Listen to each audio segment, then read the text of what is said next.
So hopefully you noticed yesterday that we put a workout of the day up on Sugar WOD, all body weight, while we're trying to suss through some things today. And hopefully you watched the other video about some things that we're going to be doing to reach out to you specifically to figure out what equipment you have access to already and how we can tweak that to what you have available and your limitations within your space, those kinds of things.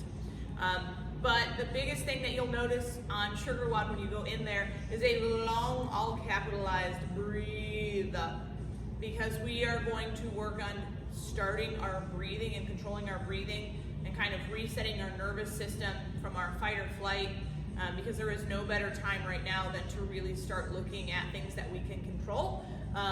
And while stress levels are super high, we want to work on trying to bring some of those things down because it will help your immunity. The other thing that we want to do is we want to try and make sure that we keep you guys moving as much as possible, right? One of the things that you have all worked really hard on is getting your health in place and taking charge of your health. And we don't want to let this setback or temporary situation set you back the 4, 6, 8 weeks, possibly longer, that we're going to be doing this like weird virtual social distancing-y thing. So with breathing, you've heard a lot before about belly breathing and diaphragmatic breathing. They all kind of circle around that same thing, and learning to really fill up our belly and getting that breath to come nice and low.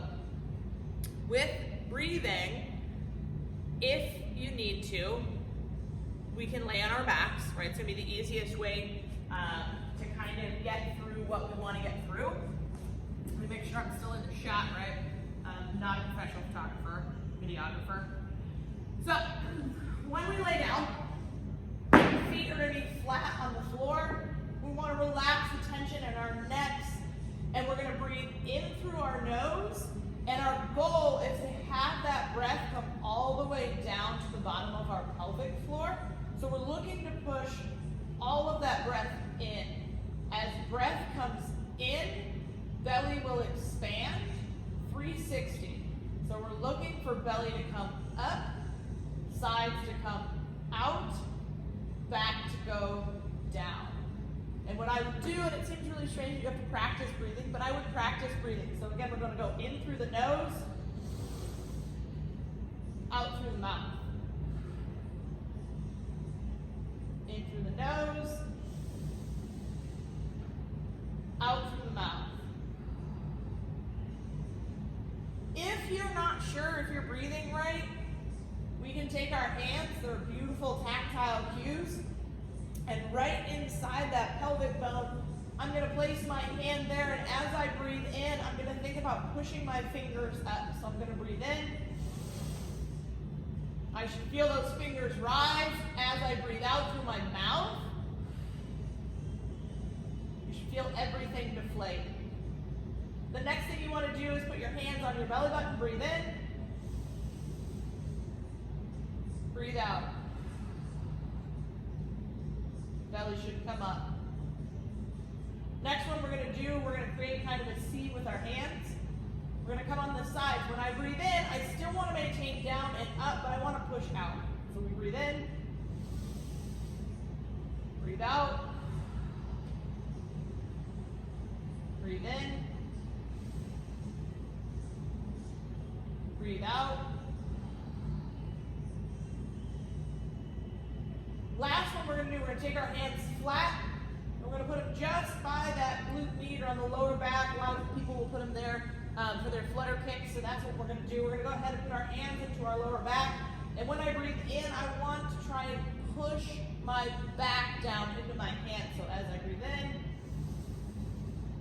I want to try and feel, is my back expanding? Breathe out. Is it relaxing? Breathe in. Breathe out. So our goal for the warm-up, we're going to take 10, 1, 0, 10 good breaths.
our actual breath. You may feel a little bit, when I sit up from those, I always feel a little bit lighter, de-stressed, and that's what we're trying to do, right? We're trying to get our systems out of this panicked state. It also allows our brain a rhythm and the ability to set an intention for what we're doing, right? So we are go and juggling a lot of things, and God forbid you're quarantined with your spouse, both working from home and managing a toddler and a kid, and all of the things that come with being in close quarters. This breath work, while it's going to be part of our every single day warm up, is also something that you can do to just regain some control and reset your intentions for whatever it is that you're doing.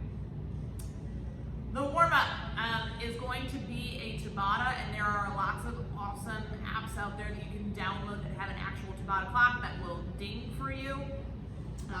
But we're going to go 20 seconds of jumping jacks, so feet out, arms up, and then as we come back in, I guess I've never really slowly done a jumping jack, right? As we come down, arms come down, right? So it's up and down for 20 seconds. You'll have 10 seconds off. We're then going to come into a plank. We're recommending high plank because that will help transfer to a push-up position. So wrist, elbow, shoulder are going to stay stacked. Body is going to stay nice and tight. So we want to think about, right, when we talk about keeping your core nice and centered in this overhead position, when we come into a plank, we want to maintain that. So wrist, elbow, shoulder stacked, staying nice and tall. If that's too much, we can always come down to 1 foot, or we can shorten that distance needed. I'm not worried about most of you. We do a lot of planking here, so you're going to be just fine. So that's going to be our warm-up, is the Tabata, alternating Tabata of jumping jack and plank. Our workout of the day is all body weight today. Some phone calls are going to be made, and as we realize that we get some equipment for you guys, you're going to have different variations for you on Sugar WOD as well. But every minute, on the minute, we're going to do 5 burpees. And so all y'all cheating asses, we're going to do real full burpees, meaning we're standing all the way up.